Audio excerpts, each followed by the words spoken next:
Alright guys, what is going on? How y'all doing tonight? This is the Club of the Man 1993 and we are here live!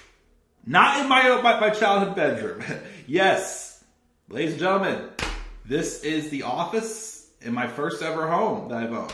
Now, everything's not, settled in right now, so I'm actually not sitting at my desk. I'm just using like a little wooden folding table right now to do this review. But yeah, I am, I'm partially moved in. I basically just gotta get most of the stuff back in my bedroom, back in my parents' house. But yeah, this is the new home of Videos with the Man here for this channel right now. Now, once I do get everything settled in though, I am going to try to bring back some stuff like the green screen. I still have to record the new intro that I'm hoping to do. So give me about another week or so once I can get some things settled in and whatnot. So hopefully all that stuff I've been saying is going to come, will come hopefully. But yeah, and also disclaimer, if you are watching Monday Night Raw, no spoilers, because I am DVRing Raw and I'm going to be watching it with my lovely roommate, my fiance, after I do this stream. But I did want to at least get caught up and do the Rumble review because I was just busy this weekend moving a lot of stuff into my new place. So yeah, this is the place. Like I said, you won't be seeing this background all the time. Hopefully, again, once I get settled, get the desk in here and everything. Hopefully, again, I will be bringing back the green screen and doing a couple other things I haven't been able to do for quite a while. But anyways, let's roll into it. Let's talk about it. Let's talk about the 2023 Royal Rumble pay-per-view, as we are now 61 days away from WrestleMania 39 Goes Hollywood.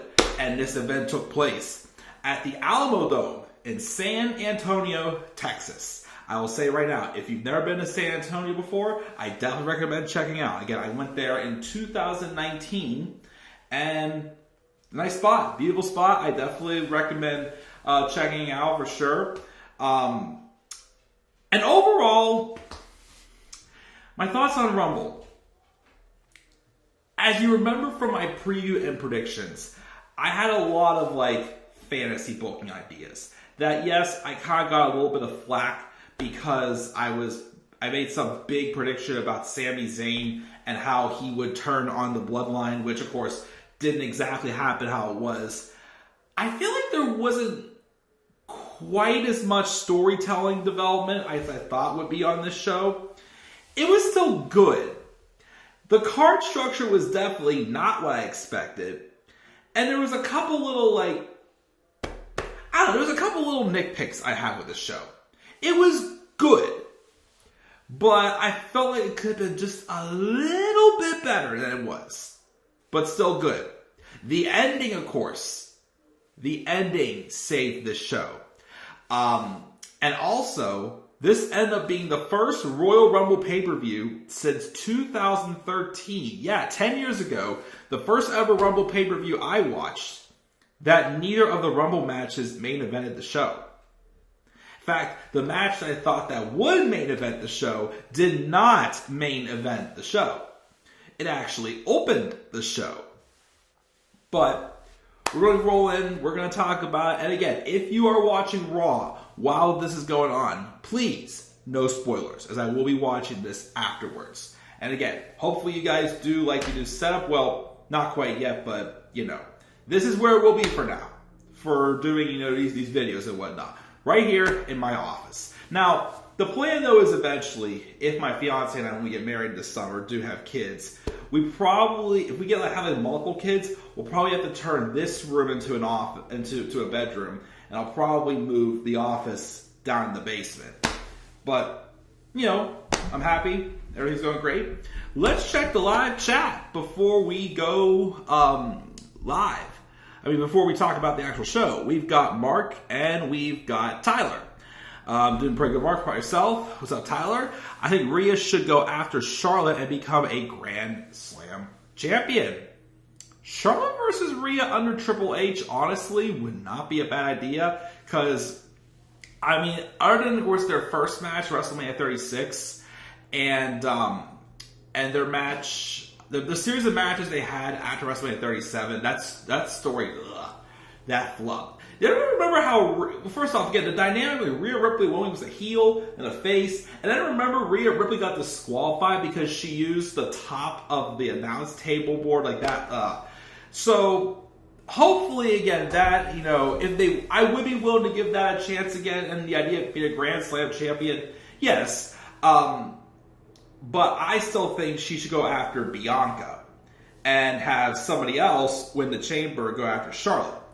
We'll talk about that, of course, eventually. Let me see here. It also congratulates me to home. Thank you. Looks like we're getting Kevin Owens and Sami Zayn versus the Usos at Mania. Yes, it looks like going that direction.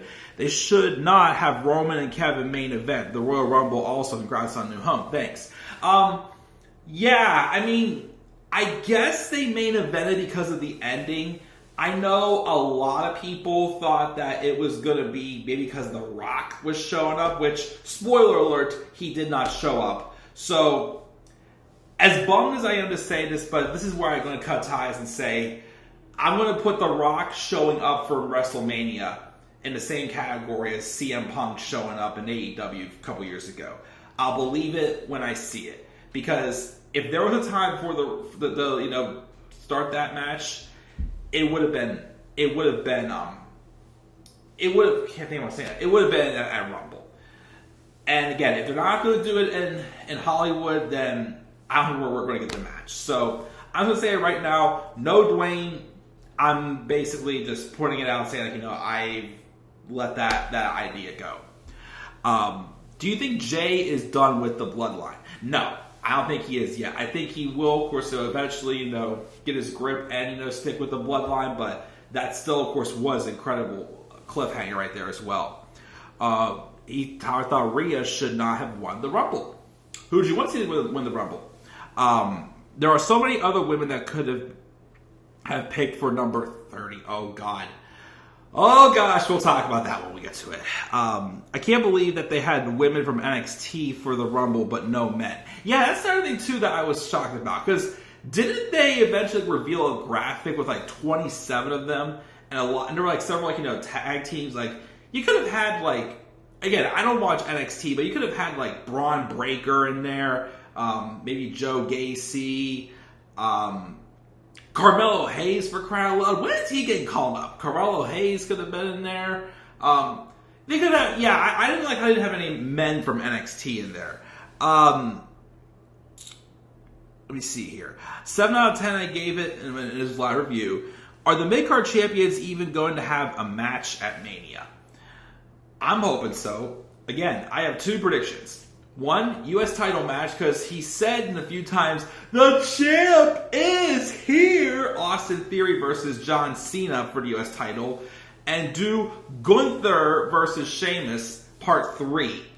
That's your 2 mid-card title matches. They will not be skipped like they were last year. I can guarantee you, as long as Triple H stays in charge, they will not be leaving those mid-card titles off. Because he has worked his ass off trying to keep those titles relevant. Especially Gunther. Oh my goodness. Let me see here. We've seen Charlotte and Rhea already. Which is why, again, I'm thinking we're probably going to do Rhea and Bianca. Mark did not get his hopes up about The Rock. Becky should have won the Rumble. It was like last year with AJ. I don't know. I mean, okay, but again, who would have Becky fought? Because again, we've seen Becky and Charlotte how many times? I'm kind of sick of that match. And we've seen Becky and Rhea already. Like, okay, if Ronda was still champion, fine, but again, I know Ronda's not had a good run this time around. I can continue to say that. We haven't actually seen her since she lost the title to Charlotte. But what's it called now? I still think you can still do Ronda and Becky without the title. Cameron Grimes also. Cameron Grimes to the moon. Yes, I was surprised he wasn't in the Rumble either. I thought he was going to be in it. I thought we were going to see Matt Cardona. Well, we saw his woman, but we did not see Matt Cardona. So maybe he'll come back, maybe he won't, I'm not sure. But let's get rolling. And again, a reminder, if you're watching Raw, do not spoil it. I also know that my fiance is watching this as well because I could hear myself talking in the living room. Thank you very much for the support as always. But anyways, let's roll in and talk about this. So, again, in my preview and predictions, I didn't really quite go in order for how I thought the matches would go. I more so thought that there'd be matches that would tie in together based off the storylines. And this card did not do that whatsoever. As you saw when I did my live reactions for the men's Rumble match, it started after the number 4 entrant had entered, which, by the way, while I get ready to talk about this, let me pull up the Wikipedia page. That way I can, of course, address the order of the entrants for the Rumble matches and just make sure I got my notes in here. But yeah, I was surprised how we opened up the show. Again, I was not prepared, so we were late starting it. But we opened up with the men's Royal Rumble match. I thought we would open up with either the Mountain Dew Pitch Black match, or we would open up with maybe the Raw Women's title. Heck, we could have maybe opened up with with Roman Reigns and Kevin Owens too, but nope. We opened up with one of the matches, the last match I expected, because I thought this would main event the show. But we opened up with the men's Royal Rumble match. And the number 1 and 2 entrants were the Intercontinental Champion, Gunther, and Sheamus. Ooh, again, that already gave me wanted to see the trilogy. Again, that match they had at Clash at the Castle, again, was just brilliant, brutal, hard-hitting, impressive. Then we had Miz number 3, Kofi number 4, Johnny Gargano at number 5, Johnny who returned from injury. Actually, hold on. I'm reading this in these notes wrong. Hold on. I want to go...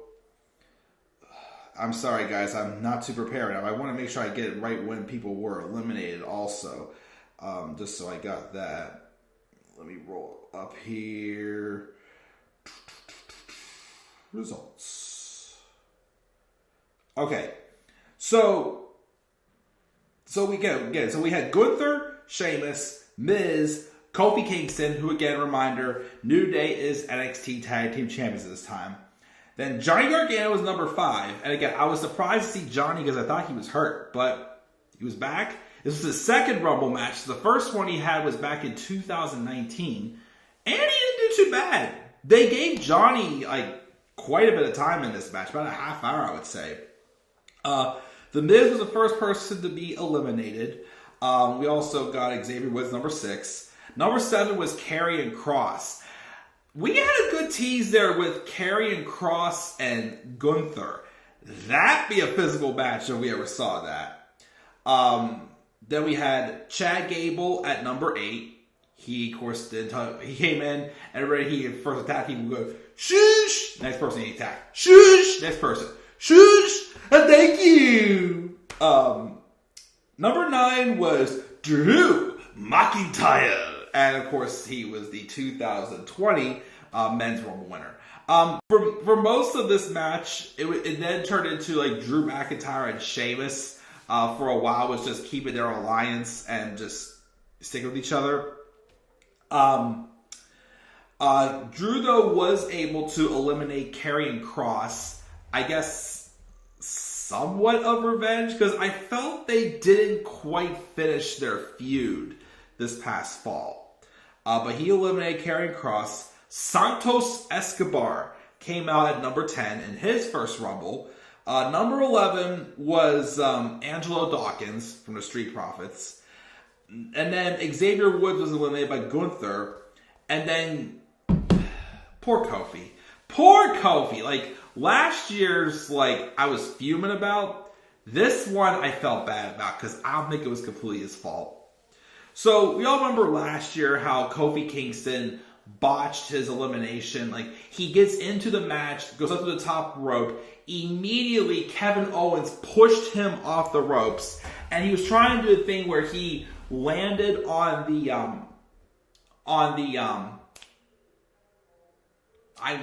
lose my train of thought here. He landed on the barricade. But when he tried to hold on to prevent his feet from touching the floor, both feet touched the floor, and it was in clear view. This time, I guess he was supposed to land on the chair, I think it was. But I think when he landed on the chair, it just tumbled. And it looked like he spun on its side in the chair, but I guess while he spun, both feet did touch the floor. And unfortunately, for the second year in a row, Kofi botched his big save spot, unfortunately. Ouch. That just sucks for Kofi. By the way, I forgot to mention also, before this match started, Pat McAfee returned and got on commentary. Pat's been gone since the summer because he took a break to do some football commentary, but it was good to see Pat back. Number 12. You knew it was go time because it was Cowboy Brock Lesnar with a feather in his cap. And he came out ready to destroy. He came out and he eliminated Santos Escobar and Angelo Dawkins. Now, of course, before the next entry, number 13, came out, there was a tease and a stare down. I think it had one or two chops with Brock Lesnar and Gunther. Now, I've heard rumors about that match being at WrestleMania, which, okay, but save it, because one, we clearly had the match set up here, who Brock's going to be fighting at WrestleMania. And two, I still want to see Sheamus and Gunther one more time at WrestleMania. Get that in front of a WrestleMania crowd. But anyways, so that all happened. But while Brock Lesnar and Gunther are staring each other down, number 13 was the almighty Bobby Lashley. So he came out, and of course, who was he targeting? The man who's been, on his core for a while now. Brock Lesnar. And they brawled. Not for too long, though. And then Bobby Lashley, like a badass, eliminates Brock Lesnar. And Brock, of course, at first smiled, but then he snapped. He grabbed the cover, the same cover, remember, that Rhea Ripley used to get disqualified against Charlotte almost 2 summers ago. He chucked that into the middle of the ring. He grabbed steel steps and he with all of his might slammed them into the announce table. He looked scary.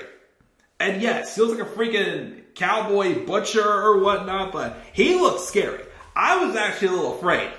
I'm you might want to get out of his way because he's going to destroy some people here. But number 14 was Baron Corbin, and then Lesnar just F5'd Corbin as he was leaving. And then Seth Rollins came out number 15. It looked like he was Corbin was setting up for the stomp on him. But then for some reason, Seth didn't stomp him. He still just tossed Corbin in there just for him to immediately get eliminated by Seth Rollins. So, bye-bye. So Corbin was eliminated. Number 16 was Otis. Now, number 17, Rey Mysterio's music hit. But Rey never came out. And they never once showed any backstage footage or anything to see what happened. But I don't think we needed that. Because number 18 was Prison Dom. Dominic Mysterio, or as Rhea calls him, Dom Dom. Dominic came out with his father's mask on, took it off and just taunted it. I think he tried to rip it, but he couldn't get it ripped open. And I think he grabbed the fan's mask and chucked it up the ramp or whatnot. So yeah, he was disrespecting Bobby. So he came in at number 18.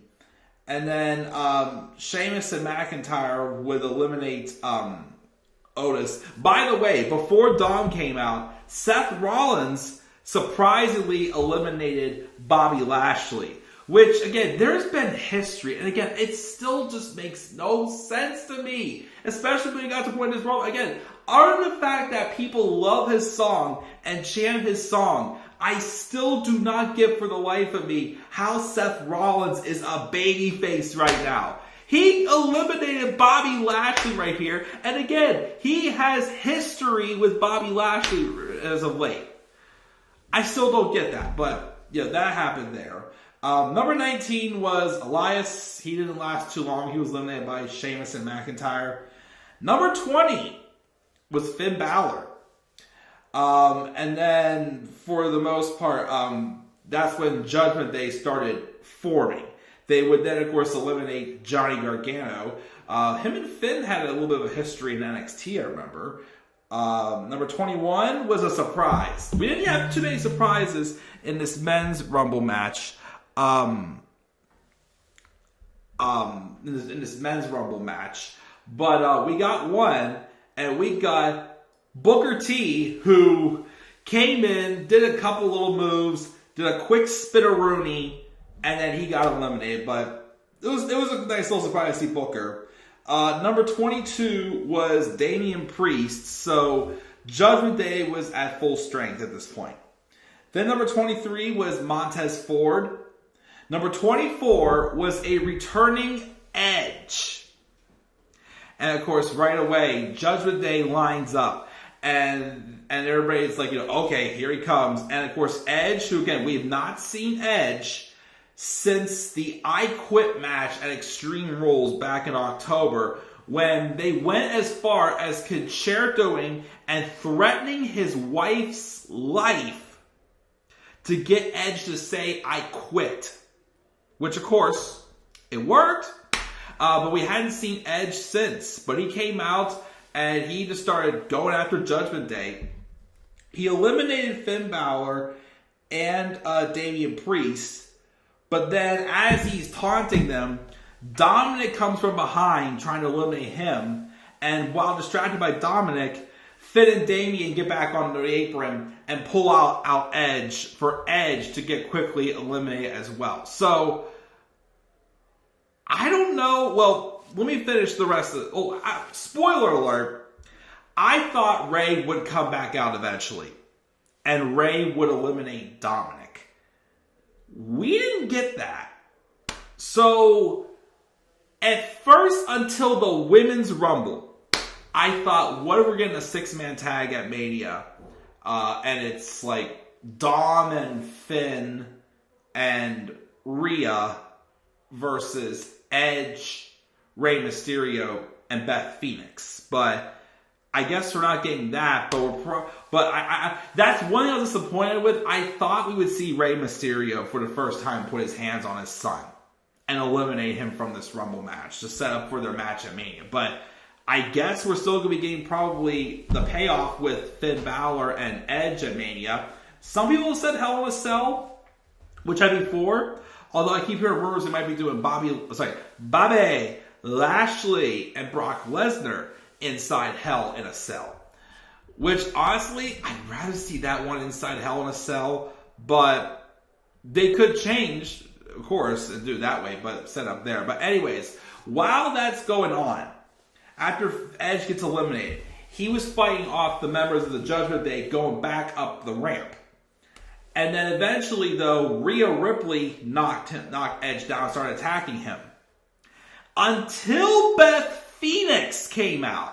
And again, the first time we've seen her since Rhea concertoed her in the I Quit match. And Rhea takes out, then Beth takes out Rhea. Although, we'll talk about when we get to the Women's Rumble as to how I had a little bit of a problem, though, with how they did this. So, that happened there. And it looked like at first, Rhea got her comeuppance.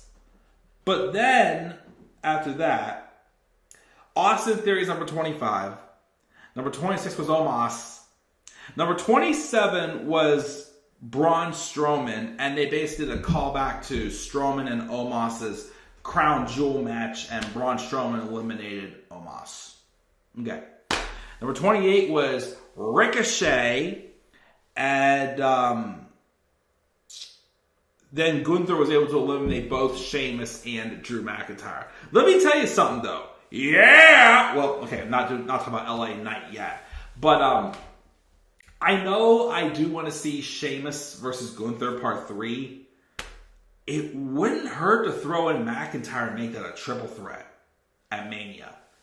Drew McIntyre, Sheamus, because again, what else is Drew McIntyre going to do at Mania? That wouldn't hurt, though, in my opinion. Doing Drew versus Sheamus versus Gunther for the IC title. Ooh, I like what I'm thinking here. All right, number 29. The first of two surprise entrants that I'm just like, what the hell?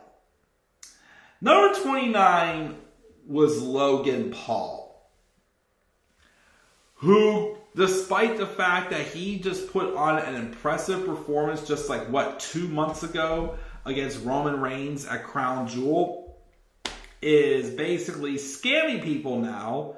People are suing him. He may be going to jail, yet somehow he ends up in the Rumble match. That kind of left a salty taste in my mouth, because I'm just like, okay, why are we letting him do this when he's got controversy right now? Like, it was kind of like whenever they allowed Velveteen Dream to come back, but there was no clear path as to whether he was innocent or not. But yeah, I wasn't a fan. I mean, okay, yes, Logan Paul can wrestle. But the guy's not a good dude.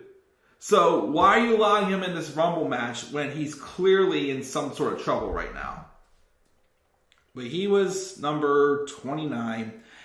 And then, of course, number 30 was Cody Rhodes. Now, the amount of time they gave Cody in this match, I was happy they did that. I did not like, though, that they kept him for number 30. I feel like, it was... If they were going to leave him at number 30 and they knew The Rock wasn't showing up at the show, why didn't they just have Cody Rhodes as a surprise? Because it was like the moment, everyone else, we know at the point who was all in the Rumble match, even before Cody came out. Well, after Logan Paul came out, we saw there was no other surprises. My thing, again, was that number 30 didn't feel special. And again, why didn't you just save Cody? If Cody was a surprise at number 30, then okay. But he wasn't. We knew he would be in this Rumble match. So at that point, I felt that's what kind of... I mean, the match, don't get me wrong, was still good. So many teases of matches for Mania. So many storytelling moments. 50 times better than last year's Men's Rumble. I just felt that there came a point in the match where it felt like nobody else but Cody had a chance to win the Rumble match. So I feel like that's what hurt the match a little bit.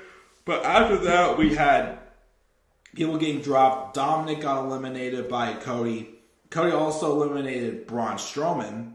Now, before we talk, now Ricochet was eliminated by Austin Theory. Before that, though, there was a spot in the match where Ricochet was behind the ropes on one end, Logan Paul was behind the ropes on the other end. They were talking trash to each other from end to end of the ring. And then they both, springboard, launch themselves in the air, and just collide with each other in midair like a freaking freight train. And the crowd popped for it. It was an impressive moment. I even popped too. I'm like, holy hell, what the heck? But, yeah, so Ricochet got eliminated by Austin Theory. And then Cody eliminated Austin Theory. The final four was Cody Rhodes, Gunther. Well, I'm sorry. At first, Logan Paul was kind of like out of the ring for a bit. So you thought Logan got eliminated when we didn't expect it. But there was a moment where like Cody and Seth acknowledged each other. And Seth's like, you ain't stealing my spotlight again. I'm thinking, yeah, how are you getting away with Sophie? Featuring him as a babyface. And at this point, when again, the person he wrote Cody Rhodes off television is right there. It's like, again, I'm sorry, I keep saying this. It makes no sense that Seth Rollins is a babyface. Besides his song being popular, he's got nothing else to make him likable right now. I'm sorry, I just can't. Again, I love the guy. He's an awesome talent, awesome wrestler, Hall of Famer, but right now, I still don't see what the whole story about him being a babyface is, besides the fact that people love to sing his song. But anyways, Logan Paul eliminated Seth Rollins, and I guess the thing is, they're set up a match with Seth Rollins and Logan Paul at Mania. Which, okay, if Logan wasn't in trouble, I'd be for this. But because, he has controversy now, I'm like, why? Again, it's like, why are you giving him a spotlight if he's got controversy against him right now? But there was that. There was Cody Rhodes eliminated Logan Paul. And then we got probably like a 10-minute back and forth with Gunther and Cody Rhodes. It was a nice, like, big man battle. Especially again because Gunther had been in since the very beginning. He was in this match for an hour and 10 minutes. Well, that's how long the match was, about an hour and 10 minutes. Which, okay, that's the downside about having two Rumbles. If one goes too long, then the other one feels like it gets rushed. You know what I mean? But, yeah, so they battled for probably a good 10 minutes, which kind of like seeing another match, which it was good. And then Cody eventually would beat Gunther by getting him over the top rope. So Cody Rhodes is your men's Rumble winner. Again, I didn't hate this Rumble. But again, I think what hurt it again was the fact that we knew Cody was going to be in it. And they brought him in at number 30. And there wasn't many big surprises. But even though it was a fun match that set up a lot of good feuds, it still, to me, felt like there came a point in the match where we knew Cody was going to win, and we're like, okay, Cody's going to win, let's just move on from this. That's something I felt like that hurt this a little. And also, I think they made the right call, because a lot of people are saying that Sami Zayn should have been in this Rumble. Here's the thing.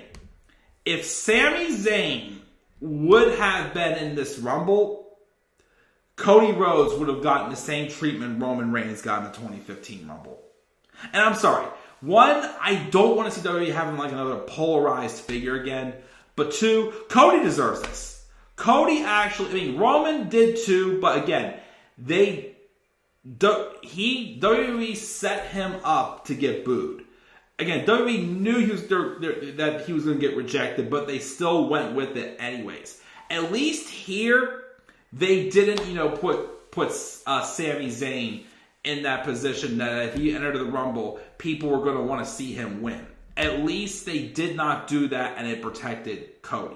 Other than the fact, again, they kind of got a little more babyface momentum on Cody because he eliminated Logan Paul, but, again, I still think Cody was the right person to win. I just wish they would not have made it so obvious. But that's the first match that we finally got through, the men's Rumble match. The second match on the show was Bray Wyatt versus L.A. Knight. Let me talk to you. Yeah! In the Mountain Dew Pitch Black match. Why it was so called the Mountain Dew Pitch Black match, other than the colors, I don't know. But this was interesting. Again, I had my concerns. I thought it was going to be a complete cinematic match. And I know when WWE have done some gimmick matches with Bray Wyatt in the past. House of Horrors, Wyatt Family Swamp Fight, a few others that it just flubbed.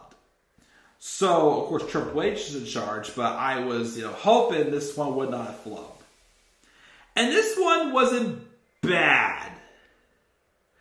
But, again, I don't hate what they're doing with Bray Wyatt. I'm still very, very confused, though, as to where we're going with this. Because he beat LA Knight. He mostly squashed LA Knight. Only big moment LA Knight really had on Bray was whenever he did that slam through the announce table. But throughout the match, Bray Wyatt's face was changing colors and his mask and whatnot. So it's kind of revealing his personalities. And then after the match was over, he brawled with LA Knight. They got on the stage, and then Uncle Howdy was standing up above on a raised floor or whatnot. And then Uncle Howdy pulls a Shane McMahon, jumps off the balcony, gets a ton of hype, by the way, and just gracefully falls down on top of LA Knight. And of course it sets off fire and fireworks. And then as they're playing Bray Wyatt's theme song, which again, to me it sounds like, shout for me, Bosa. And you see masked figures from the top balcony. So, again, is this the Wyatt 6? I didn't hate the match, but I don't know. It's just I'm lost. Again, I like it, but I'm also lost. I don't fully understand the story here with Bray Wyatt at this point. It sucks LA Knight got squashed, but whatever. I think he'll be fine, though. Yeah!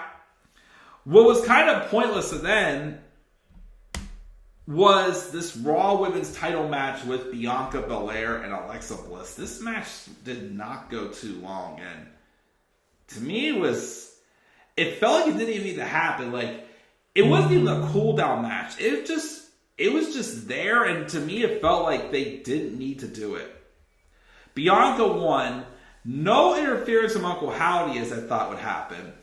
But I guess they kind of made up for it because they had a thing, a vignette where you hear Uncle Howdy saying, you want to be in control, or so like that. So I took it as Alexa's been saying for the past few weeks, I don't need Bray Wyatt. I don't need Uncle Howdy. I'm in control here. I'm the boss. And maybe they're okay, you said you would do it, and then you failed. So maybe this is this thing where Alexa, didn't fully embrace the powers that she's getting from Bray Wyatt and Uncle Howdy. So that ending, that post segment following the match kind of made up for it. But again, this was kind of pointless. At this point, I was starting to fade a little bit on the show. Yes, the Rumble, the men's Rumble is still good, despite the fact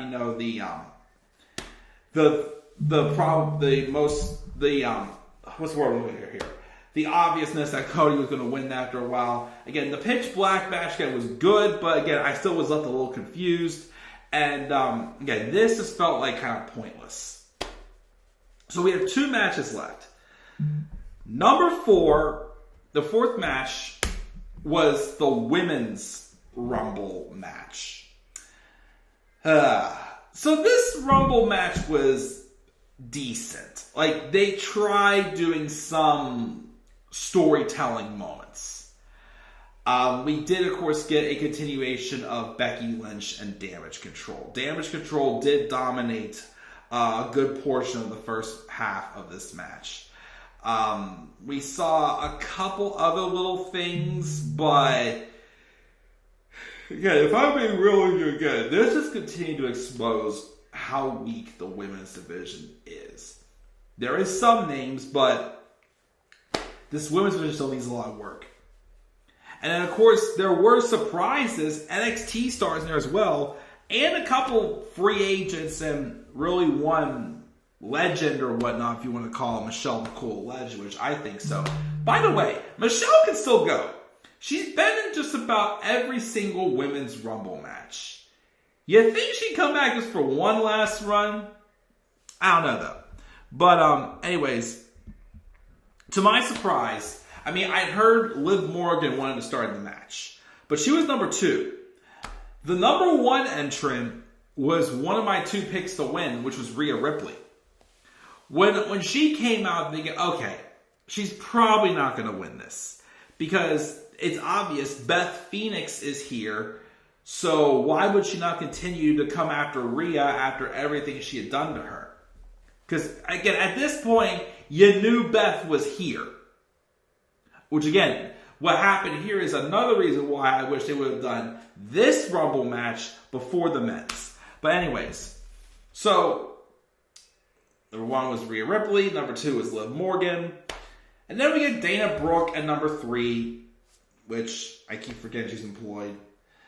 Number 4 was Emma, which, of course, they mentioned as she came down the ramp how she was released just 2 months before the first Women's Rumble, and she had said she was very disappointed, but now she gets to live that dream, which, good for her.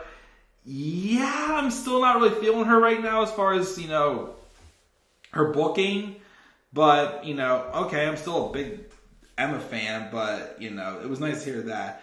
Number 5 was Shayna Baszler. Good God, again, where we come with her. Number 6 was Bayley.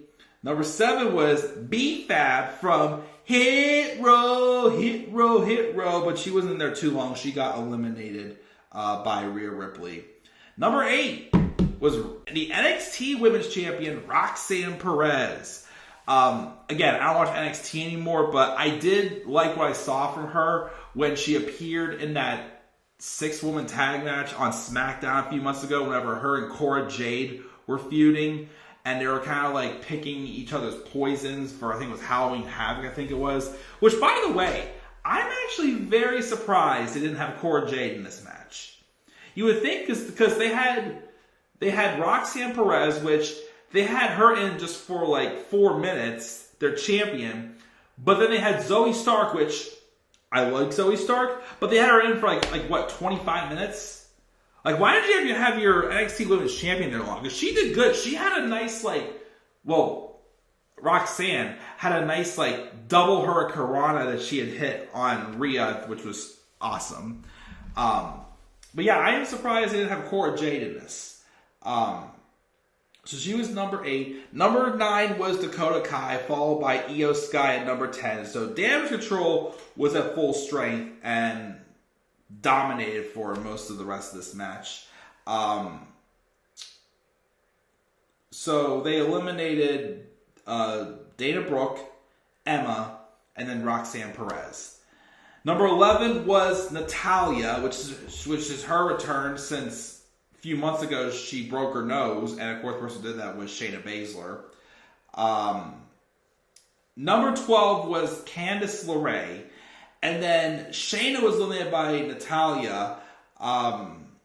It was strange though, because it looked like that she had stopped herself, when she had hung from the ropes. But the referees were yelling at her to get down. So it looked like that she may have botched an elimination maybe. But then of course Damage Control came running over and attributed to her getting pushed off. So it was unknown again who eliminated Shayna. But then Natalya got eliminated by Damage Control.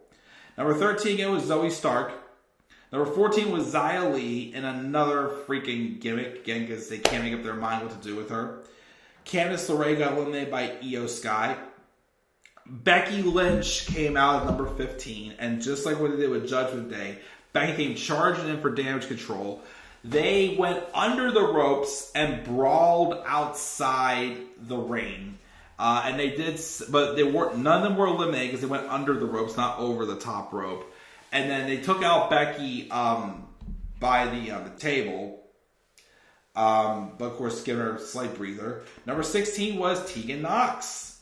Number 17 was my other pick. Well, I had Rhea Ripley as my second choice. My number 1 pick to win this again was Asuka, as she did in fact return after a couple month absence. And again, she had been teasing a return to her dark, evil clown gimmick when she was Kana in New Japan.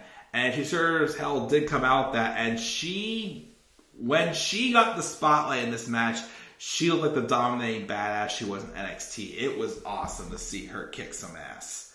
And then she did eliminate Tegan Nox. Number 18 was Dewdrop. Oh, sorry, Piper Niven. Because although she had the same intro graphic and what she did before, she's back to being Piper Niven. Thank the Lord. Because I hated that name. Hated it. By the way, apparently she was interviewed this past weekend, and apparently she was recently dealing with a heart issue. So, yikes. Prayers for sure that she's okay getting back in the ring, of course, but scary to hear for sure. But glad she's in there. She did great in this match, and it was so nice to see her actually be called Piper Niven and not Dewdrop. Freaking hated that name. Number 19 was Tamina, coming out with a Cleopatra graphic. Don't care about her. Number 20 was Chelsea Green. Of course, the rumor would be bringing her back, and she is back. She gets in there just running her mouth, and within 5 seconds, she got eliminated. So, I don't know, because again, I've heard rumors they want to make her a Karen. And basically be that one where, I'm going to basically make her the new woman that can just walk over to the managers and get her way. And use her beauty for it, basically, is what I'm hearing they're going to do with her. Which, honestly, if there's one person that could pull that off, it would be her. We don't have Mandy Rose anymore, so I think Chelsea Green is the next best thing to do. So hopefully this time around, Chelsea gets a shot, because she barely got used on NXT. They abruptly dropped her and Robert Stone, which I don't get why they did that. And then, of course, she breaks her wrist when she makes her main roster debut and then gets released. So I'm hoping she gets a better shot this time around. After that, Becky, though, got back in the ring. Well, wait. Yeah, Chelsea was eliminated by Rhea. But Becky got back in the ring and basically took care of Io Sky and Dakota Kai, but then after Becky eliminated them, Bayley eliminated Becky. So I guess that feud's still going on somehow, some way. And then Liv Morgan then eliminated Bayley. Forgot Liv was still in this match. Actually, how could I? Because I'll get to it at the end. Number 21 was Zelina Vega, and she eliminated Xia Li. Number 22 was Raquel Rodriguez. Number 23 was Mia Yim. Number 24 was the newest Salute Me, Lacey Evans. Somebody else again that they've literally changed gimmicks with 50 times the past year. Number 25 was Michelle McCool. Now, funny enough the way it was, earlier in the show, they did show Michelle McCool in the crowd. So when her music played, which she was the only legend, past, wrestler that, wasn't released within the past 2 years. Because we'll get to that person painfully in a second. But she was the only, legend that appeared in this match. And I keep saying, every year when Michelle appears in the Rumble, she always, looks like she's in great shape. Give her one more run. Yes, her husband finally decided to retire. She is Mrs. Undertaker, but one more run, Michelle? Maybe. We'll see. She was number 25, and she eliminated Tamina. Good.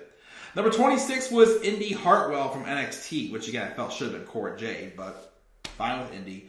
Number 27 was Sonya Deville. She eliminated Zoe Stark, and then Lacey Evans eliminated Zelina Vega. Shotzi Blackheart came out number 28. We hadn't seen her since she lost in her title match to Ronda at Survivor Series. Sonya didn't eliminate Indy Hartwell. Nikki Cross, number 29. And then, first off, when number 30 came out, there was 12 people still in the match. That's a lot at number 30. Usually they'll get down to 6 or 7, but there was 12. They this made me at first worried that Vince was there, because they botched this so bad.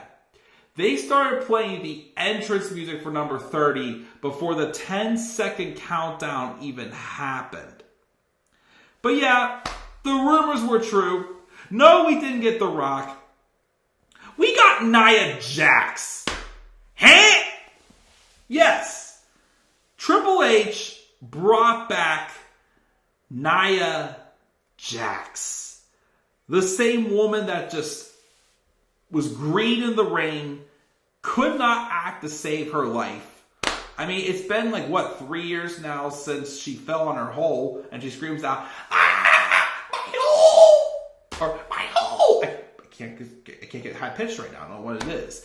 But, so my first thought is, hopefully her hole healed by now. But, yeah, I was... No, it's like, of all people to bring back, why her? This is the same woman who was, again, dangerous to work with. And, again, the thing though was even though they were accidents, she would go on Twitter and, use it to get heat. So how did that make her look good? That gave her the white, I don't show my TV heat. Okay, yeah, I do still feel bad for the way she got released, because it was because she asked for some time off for mental health reasons. I do feel bad that happened, but, no, I'm sorry. I'm sorry. Who wanted to see Nia Jax come back?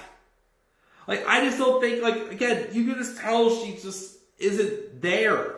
I still remember when she feuded with Asuka during the pandemic era, and she had to come out and mock Asuka's entrance. It looked so horrible. And just in general, again, oh gosh. And then, of course, what I don't get also is, she came in and it's the same exact thing. Everybody teamed up on the big, strong, 6 foot tall woman just to eliminate her. And she just whines and, just this. It was the same thing we got for how long? So I'm like, what's the point of bringing her back then? Now, again, no spoilers. I haven't watched Raw yet. But last I checked, though, on the WWE app, we see that's still the case. It's still the case. So they're showing, instead of the gray alumni background, they're showing just a plain black background where you're an active wrestler on the roster, but you don't have a specific brand yet. They're showing that background for Chelsea Green. Nia Jax still has the gray alumni background. So I'm hoping it was just a one-off. Especially if she just came in and just got eliminated right away too. So even so, why would we still want to see her after she gets eliminated like that? Also, of course, no Naomi. I don't know if Naomi's going to come back now. I mean, she's still listed as a SmackDown superstar. She didn't get taken off and put on the alumni page like Sasha Banks did. But still no Naomi, which again, I am very surprised. But yeah, then again, there was 11 people left after Nia got eliminated. Raquel Rodriguez eliminated Lacey Evans. Asuka eliminated Sonya Deville. Rhea eliminated Michelle McCool. Mia Yim eliminated Shotzi Blackheart. Then Piper Niven eliminated Mia Yim. Raquel eliminated Piper. And then Rhea eliminated Raquel. And then the final 4 was Asuka, Liv Morgan, Nikki Cross, and Rhea Ripley. Nikki got eliminated. So it came down to the final 3 were Asuka, Rhea, and Liv.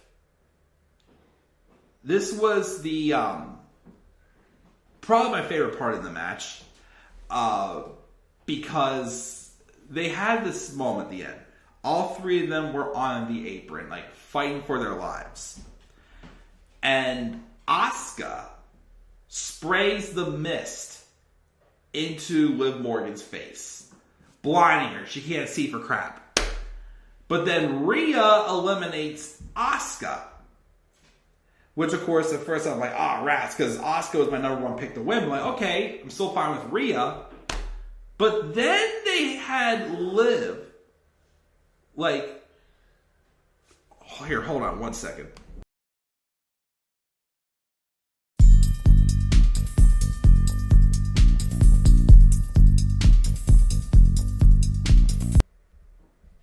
Sorry about that. Anyways, but they had it down to Rhea and Liv. And at first, I had this slight moment for a second. I'm like, they might actually have Liv win here. Like, there was that moment where I thought maybe, like, they kind of, like, put the obstacle against her. They had Rhea Ripley, who had been there since number 1. Of course, Liv was number 2.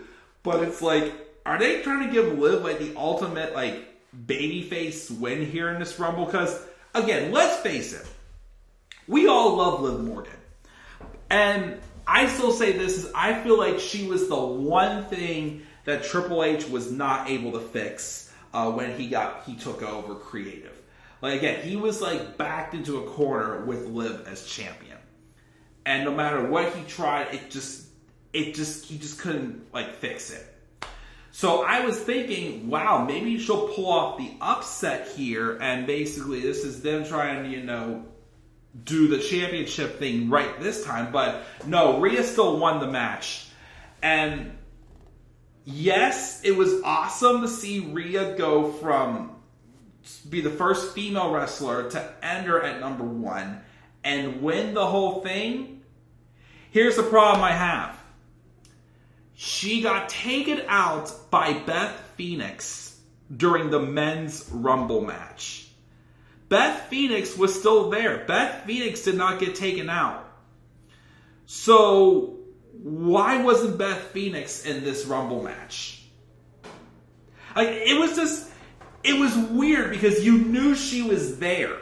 Like, if they would have done, let's say they would have done this match first, before the men's Rumble, and then Beth showed up later on in the show, I feel like that would have worked a little bit better. But the fact that I already knew that Beth was here, I was like, it just didn't make sense for Beth not to appear in this Rumble match when we knew she was here. Overall, though, I say this was a decent women's Rumble. Like, again, I do feel like the star power did hurt it, but I liked, the repackaging of Asuka. I did like seeing both Rhea and Liv go to the very end. Yes, we got a continuation of Becky Lynch and Damage Control and whatnot, but yeah, again, the star power definitely hurt this match. But it was decent, wasn't insulting. Well, other than Nia Jax showing up. Yeah, that. But hopefully it was just a one-off. That's what I'm hoping. Hopefully she fixed her hole, though. Main event time. Roman Reigns versus Kevin Owens. So, I guess going into the match, again, I had said, too, that Sami Zayn was going to be given his final test to show if he truly is loyal to the bloodline. And I still thought that final test was going to be, again, I just kept thinking back to how Roman the past few weeks has been asking Sami, do you want to be the tribal chief? Do you want to be the tribal chief? Basically, the idea that Sami Zayn is implying, Roman thinks Sami is saying that he thinks that he can be the tribal chief better than him. So then I thought, the idea again I pitched before, what if they did this match before the men's Rumble, and then Roman got into the Rumble to control his own destiny, and then Sami was going to lie down for Roman, but then that's when Sami would turn on Roman. They didn't do that, but what they still did here I thought was remarkable. So the match, first off itself, it was good. Again, Roman and KO have always had excellent matches. I feel like this one may have been one of the weaker ones, but still good because it was more of like a storytelling match. Because Sami was outside the ring. I guess the whole idea was Sami Zayn was not to get involved in anything. Of course, until Roman told him, hand me a chair. And then Sami was hesitant at first. Roman just hand me the chair. and he does it so. And there was a time in the match also where Owens was down in the corner after Roman had speared him through the barricade, which was basically the turning point in the match, where Sammy's telling KO to stay down. And then it got worse because then Sammy, like I said, this whole thing was Sami Zayn just like painfully watching Kevin Owens get taken down. Just reminds me a lot of like Draco Malfoy's reaction to watching the Death Eaters like destroy Hogwarts after Snape kills Dumbledore with the killing curse. But that's just what Sammy's acting is reminding me of. But anyways, so then, of course, after the spear to the barricade, Roman then has Kevin Owens, slams him 3 times into the steel steps with the back of his head on one of them, hitting like the bent part of the stairs. Concussion City right there. It was scary. It was legitimately scary. And of course, there was a referee bump. I think Owens had hit the stunner on Roman, but of course, the referee brought him back into the ring, so costed Owens from winning. And then, based off of him, getting his head slammed into the steps, Roman was able to spear him for a 3rd time because Owens kicked out. Well, he speared Owens 4 times, but 2 of them were set up for near falls that Owens kicked out of. One of them was a spear through the barricade. And the 4th one was when Roman pinned him to retain the titles. Now, after the match, though, they were about to put like the Hawaiian lei on Sami Zayn. But then Roman's like, we're not quite done yet. So basically, everybody took turns, beating up Kevin Owens. Just so you know, bury the KO problem even further into the ground out of the Bloodline's hands. And first off, this went on for about 10-15 minutes, this ending segment. So then, as they continue to beat him down, they put his head in between a chair. And Solo Sikoa did a vicious hip attack on KO. But they weren't done yet. They would then handcuff Kevin Owens by both arms to the ropes as they were legitimately executing him or something like that. It was what it looked like. And then everyone except for Sami Zayn took turns in attacking Kevin Owens. They were just toying with him. And then Roman then grabs a chair. And then as Roman's about to wallop Owens with it, Sammy's had enough. He steps in between him and says, enough. This is enough. You've proven your point. It ain't worth doing more like this. Obviously, Roman didn't like that Sammy interrupted him. So then Roman hands him the chair and he goes, you do it.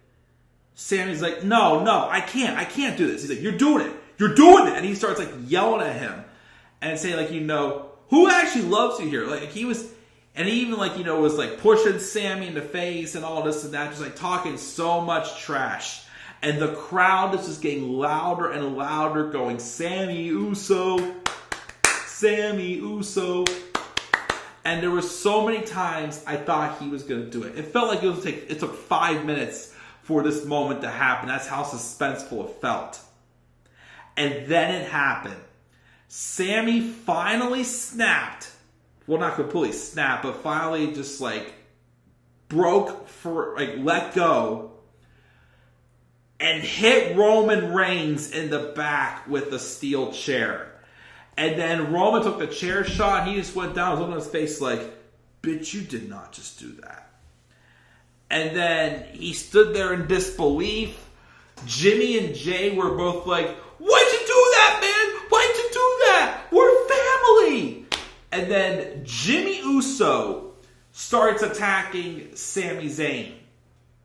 Solo Sikoa gets in there and he starts attacking him. Roman's sitting in the corner crying in disbelief. He's like, how could you do this? How could you do this? And just snaps on him. And then Solo Sikoa grabs Sammy, wastes no time, hits the Samoan spike, And then Roman takes the chair and just starts walloping Sammy with it. It's like yelling at him, just like losing his shit. But then, of course, everyone turns to the one person I didn't realize had not done anything yet. Jey Uso was in the corner, all emotional, broken down and everything. And again, there's two pivotal things about Jey Uso in this situation. One, Jey Uso is the one who was the last person to accept Sami Zayn into the bloodline. It took forever for Jey Uso to call Sami a brother, a brotherly Us. And two, Jey Uso is the first person that Roman Reigns pawned to build this whole dynasty thing with the bloodline. And to see him get all emotional, not want to get involved with attacking Sami and walking out on the bloodline, it's just oh my gosh, the simplest little pieces of storytelling. Not just in this whole feud with Sami Zayn and the bloodline, but with Roman Reigns in general, since they finally pulled the trigger and turned him heel. It's so simple, but it's just so masterful. And again, yes, Triple H is in charge, but I still do not get why was it this hard to just do this with him from the beginning. You made Sami Zayn a guy that people were going to riot on if he got in that Rumble match and did not win. He legitimately is what he should have been when he first came up to the main roster. The next Daniel Bryan. The ultimate underdog babyface that they want to see him take out the biggest thorn in the company's side. Which they're going to do probably at Elimination Chamber in a few weeks, since that'll be in Sammy's hometown. But masterful storytelling. Again, yes, the show went on long enough, but this ending was worth it. Yes, no Rock. Yes, some things didn't quite deliver on the highest note I thought they would, but this Rumble, that ending was just outstanding. Outstanding storytelling. And again, we're off to the races. Probably Roman and Sami at Chamber, and then probably Sami Zayn and Kevin Owens sharing a WrestleMania moment together, winning the tag titles from the Usos. And Cody Rhodes going to WrestleMania and probably dethroning Roman Reigns of his title reign. And of course, we're getting Brock Lesnar and Bobby Lashley, and probably Bianca Belair and Rhea Ripley. We're setting up some really good stuff for WrestleMania 39. I am excited for it. And of course, it's 9:35, so I am going to go out now and start Raw over from the beginning and start to catch up. For sure. Probably no review tomorrow. I mean, I will go back to just uploads until I get things settled with the house and, and I don't have too much on my plate. But I will probably try maybe Wednesday to record my Raw review and just keep things going. Like I said, this weekend we're going to be getting the rest of my big stuff from my parents' house. So this weekend I will have my desk. So I am going to try, because when I did get back from my business trip a few weeks ago, I did record year 1 of my next Roller Coaster Tycoon Let's Play. So hopefully once I get the rest of my stuff over here to my new place, I will be able to do that stuff that I've been promising for a while. The new intro, get back to Roller Coaster Tycoon.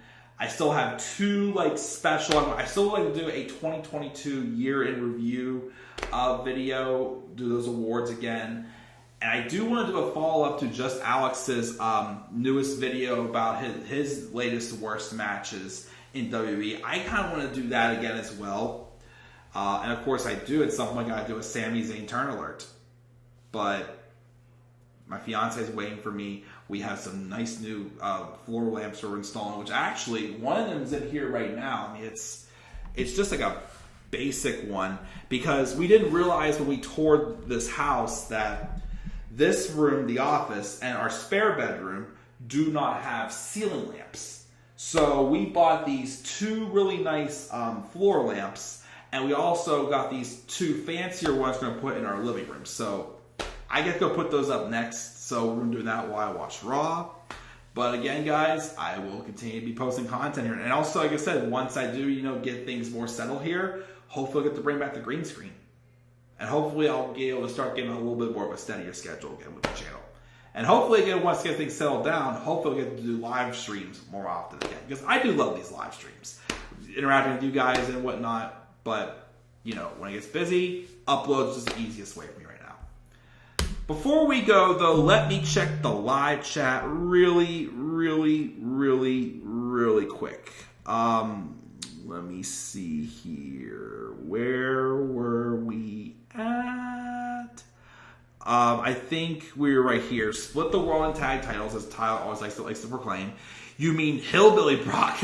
I like that, Hillbilly Brock. One of the shocking moments to happen was before the Rumble match when Pat McAfee returned. It was exciting, yes.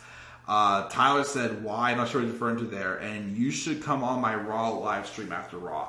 I had meant to try to come on, Tyler, again. I am sorry. I do gotta watch some of your streams, though. I definitely do, because I do. You do, come. You're on most of my live streams all the time, so I need to return the favor at some point, Tyler. And I would like to do so once I can get things straightened out. Hear you rant about Horseface and all the other wrestlers that you enjoy so thoroughly, but cool. I gave Rumble a B. Again, the men's Rumble match, I gave that a B. Women's got a C+. We'll see next year when I do the recap and review from this Rumble what grade I give it then, but that's a given now. And the overall show, I gave it a B. Again, the ending saved it, but yeah, like the stuff in the middle, like the women's Rumble was decent, but again, like a little lacking from the star power. Even though I still don't think it didn't make sense for Beth Phoenix to not go after Rhea in the women's Rumble when she had done it earlier in the night when Rhea got involved with beating up Edge in the men's Rumble. I still think it was a nice to see Rhea go from beginning to end. Gunther looked like a star, of course, in the men's Rumble. Of course, Cody is getting his big moment. So even though I didn't quite like how they booked it, I'm still happy for him. And something between like the Pitch Black match was fine. Women's title match, meh, but But I'm going to check out here, guys. Again, thank you all for joining me live. Again, I gave the overall show a B. The men's Rumble match got a B. And the women's Rumble match got a C+. What are your guys' thoughts on this Rumble match? Are you also disappointed that The Rock did not show up? What do you guys think next for Roman Reigns and Sami Zayn? We're going to continue on. Stay alert. As again, we are 61 days away from WrestleMania 39. Make sure you guys leave your thoughts down in the comment section below. And make sure as always to slap a like on the video and subscribe for more content on my channel. And follow me on Twitter at the Club of the Man 93. And be sure as always to shout for Meatball Sub. And follow me on TikTok at the Club of the Man 93. Hopefully I'll get stuff posting again on there as well soon. Until then, guys, I'm checking out. Catch y'all later. Have a great rest of your night. I look forward to continuing to have you come live from here in the man's new home, in this new office. Everything's looking great so far. Guys, life is good. I'm checking out. I'll catch you guys all later. Love you all. Have a great rest of your night. Peace out, everybody.